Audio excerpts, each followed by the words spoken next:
नमस्कार दोस्तों, डीस assignment series में आपका स्वागत है। पिछली वीडियो में हमने डीस 1 असाइनमेंट को पूरा सॉल्व कर लिया था। अब हम शुरू कर रहे हैं डीस 2 चाइल्ड हेल्थ एंड न्यूट्रिशन। इस वीडियो में मैं सेक्शन बी, सी भाग बी, सी के सभी प्रश्नों के उत्तर आसान और सरल भाषा में समझाऊंगा ताकि आप अपने असाइनमेंट को आसानी से लिख सकें। यदि आप डीस के assignment, project, handwritten PDF और महत्वपूर्ण जानकारी सबसे पहले पाना चाहते हैं तो वीडियो को लाइक करें, चैनल को सब्सक्राइब करें और बेल आइकॉन को दबाना न भूलें। तो चलिए बिना समय गंवाए शुरू करते हैं डीस 2 असाइनमेंट का भाग बी, सी। खंड बी। इस अनुभाग में आपको इस पाठ्यक्रम के प्रैक्टिकल मैनुअल यानी डीस 2 में दिए गए व्यायाम 2 या व्यायाम 3 को करना होगा। इन दोनों प्रैक्टिकल एक्सरसाइज को करना आपके लिए उपयोगी रहेगा। फिर आप वह व्यायाम चुन सकते हैं जो आपको लगता है कि आपने सबसे अच्छा किया है और उसे मूल्यांकन के लिए प्रस्तुत कर सकते हैं। इन अभ्यासों का विवरण प्रैक्टिकल मैनुअल में वर्णित किया गया है। प्रत्येक व्यायाम को ध्यान से पढ़ें और बताए अनुसार व्यायाम करें। प्रत्येक अभ्यास के विभिन्न घटकों के अंक मैनुअल में ही उल्लिखित किए गए हैं।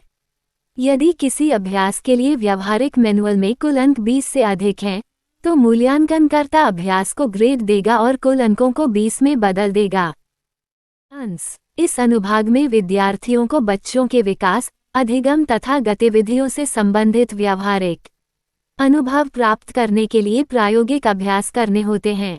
डीस 2 के प्रैक्टिकल मैनुअल में दिए गए अभ्यासों का उद्देश्य विद्यार्थियों को बच्चों के व्यवहार, उनकी सीखने की प्रक्रिया तथा गतिविधियों के आयोजन को समझने का अवसर प्रदान करना है। विद्यार्थी को व्यायाम 2 या व्यायाम 3 में से किसी एक अभ्यास को चुनकर पूरा करना होता है तथा मूल्यांकन के लिए परामर्शदाता को जमा करना होता है। हालांकि दोनों अभ्यासों को करना अधिक लाभकारी माना जाता है क्योंकि इससे बच्चों के साथ कार्य करने का व्यावहारिक अनुभव प्राप्त होता है। प्रायोगिक अभ्यासों का उद्देश्य। इन अभ्यासों का मुख्य उद्देश्य विद्यार्थियों में निम्नलिखित क्षमताओं का विकास करना है। बच्चों का अवलोकन करने की क्षमता विकसित करना, गतिविधियों की योजना बनाना और उन्हें संचालित करना, बच्चों के व्यवहार और प्रतिक्रियाओं को समझना, अवलोकनों को रिकॉर्ड करना और उनका विश्लेषण करना, बच्चों की आवश्यकताओं और रुचियों की पहचान करना, बाल विकास के सिद्धांतों को व्यवहार में लागू करना। व्यायाम 2 और व्यायाम 3 का महत्व। व्यायाम 2 और 3 दोनों बच्चों की सीखने की प्रक्रिया और विकास को समझने के लिए महत्वपूर्ण हैं। इन अभ्यासों में विद्यार्थियों को बच्चों के साथ प्रत्यक्ष रूप से कार्य करना होता है। इससे विद्यार्थियों को यह समझने में सहायता मिलती है कि बच्चे किस प्रकार सीखते हैं, खेलते हैं और विभिन्न गतिविधियों में भाग लेते हैं। इन अभ्यासों के माध्यम से विद्यार्थियों को बच्चों के सामाजिक, मानसिक, भावनात्मक और शारीरिक विकास का अध्ययन करने का अवसर मिलता है। साथ ही वे ये भी सीखते हैं कि बच्चों के लिए उपयुक्त गतिविधियों की योजना किस प्रकार बनाई जाए। अभ्यास करने की प्रक्रिया। प्रत्येक अभ्यास को शुरू करने से पहले प्रैक्टिकल मैनुअल में दिए गए निर्देशों को ध्यानपूर्वक पढ़ना आवश्यक है। अभ्यास करते समय निम्नलिखित बातों का ध्यान रखना चाहिए। 1. बच्चे की आयु और रुचि के अनुसार गतिविधि का चयन करना चाहिए। 2. गतिविधि के लिए आवश्यक सामग्री पहले से तैयार रखनी चाहिए।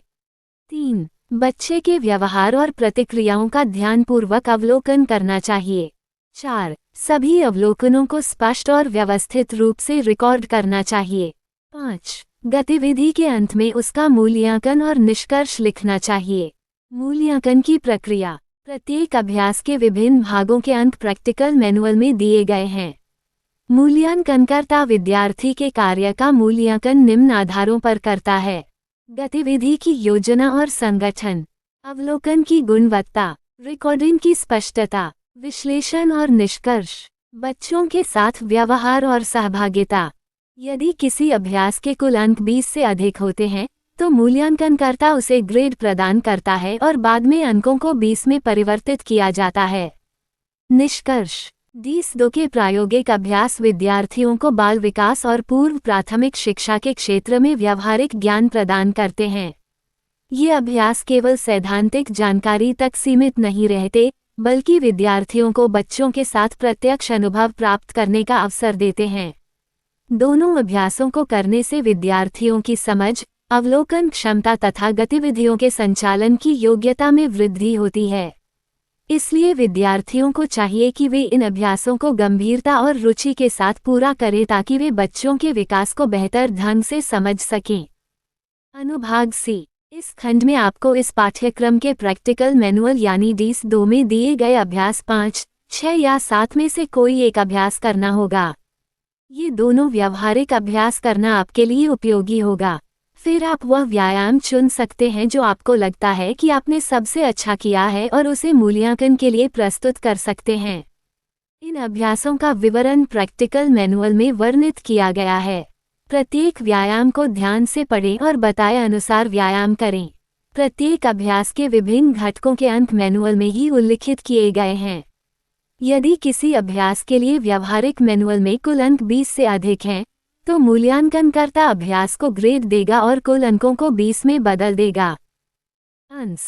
पूर्व बाल्यावस्था शिक्षा में व्यावहारिक अनुभव का विशेष महत्व होता है। केवल सैद्धांतिक ज्ञान पर्याप्त नहीं होता, बल्कि बच्चों के साथ प्रत्यक्ष कार्य करके उनके व्यवहार, सीखने की प्रक्रिया और विकास को समझना भी आवश्यक है। डीस 2 के प्रैक्टिकल मैनुअल में दिए गए अभ्यास 5, 6 और 7 विद्यार्थियों को इसी प्रकार का व्यावहारिक अनुभव प्रदान करते हैं। विद्यार्थियों को इन तीनों अभ्यासों में से किसी एक अभ्यास को पूरा करके मूल्यांकन के लिए परामर्शदाता के पास जमा करना होता है। हालांकि सभी अभ्यासों को करना अधिक उपयोगी माना जाता है क्योंकि इससे बच्चों के साथ कार्य करने का अनुभव और अधिक बेहतर होता है। प्रायोगिक अभ्यासों का उद्देश्य। इन अभ्यासों का मुख्य उद्देश्य विद्यार्थियों को बच्चों के विकास और अधिगम से संबंधित व्यावहारिक अनुभव प्रदान करना है। इसके माध्यम से विद्यार्थियों में निम्नलिखित क्षमताओं का विकास होता है। बच्चों का ध्यानपूर्वक अवलोकन करने की क्षमता। बच्चों के लिए उपयुक्त गतिविधियों की योजना बनाना। गतिविधियों को व्यवस्थित और प्रभावी ढंग से संचालित करना। बच्चों की प्रतिक्रियाओं और व्यवहार को समझना। अवलोकनों को रिकॉर्ड करना और उनका विश्लेषण करना। बच्चों की आवश्यकताओं और रुचियों के अनुसार कार्य करना। व्यायाम 5, 6 और 7 का महत्व। व्यायाम 5, 6 और 7 बच्चों के समग्र विकास को समझने में सहायक हैं।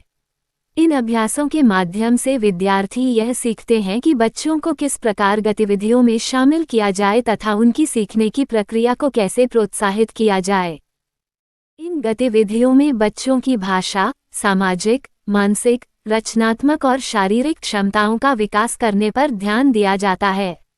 साथ ही विद्यार्थी यह भी सीखते हैं कि बच्चों के साथ सकारात्मक और सहयोगात्मक व्यवहार किस प्रकार किया जाए।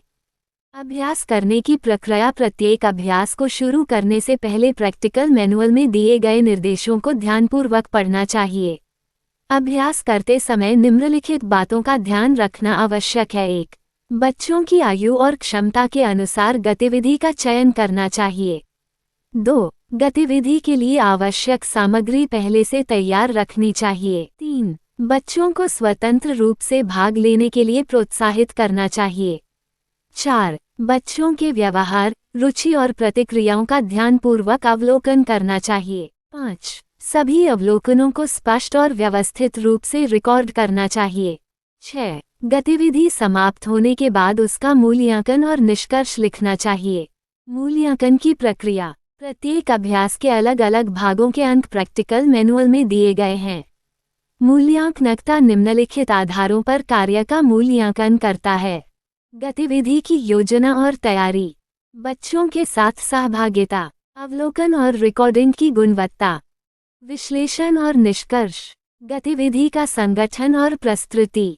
यदि किसी अभ्यास के कुल अंक 20 से अधिक होते हैं, तो मूल्यांकनकर्ता उसे ग्रेड देता है और बाद में कुल अंकों को 20 में परिवर्तित किया जाता है।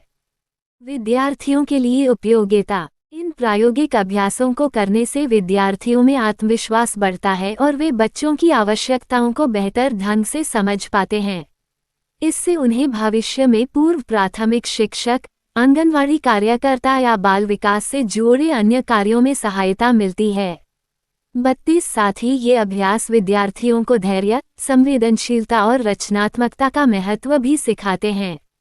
बच्चों के साथ प्रत्यक्ष अनुभव प्राप्त करना उनके व्यावसायिक विकास के लिए अत्यंत लाभकारी होता है। निष्कर्ष DIS 2 के प्रायोगिक अभ्यास विद्यार्थियों को बाल विकास और पूर्व प्राथमिक शिक्षा का व्यावहारिक ज्ञान प्रदान करते हैं। अभ्यास 5, 6 और 7 बच्चों के व्यवहार, सीखने की प्रक्रिया और विकास को समझने में महत्वपूर्ण भूमिका निभाते हैं। इन अभ्यासों को गंभीरता और रुचि के साथ करने से विद्यार्थियों की अवलोकन क्षमता, गतिविधियों के संचालन की योग्यता तथा बच्चों के साथ कार्य करने का अनुभव विकसित होता है। इसलिए विद्यार्थियों को चाहिए कि वे इन अभ्यासों को ध्यानपूर्वक पूरा करें और अपने अनुभवों से सीखने का प्रयास करें।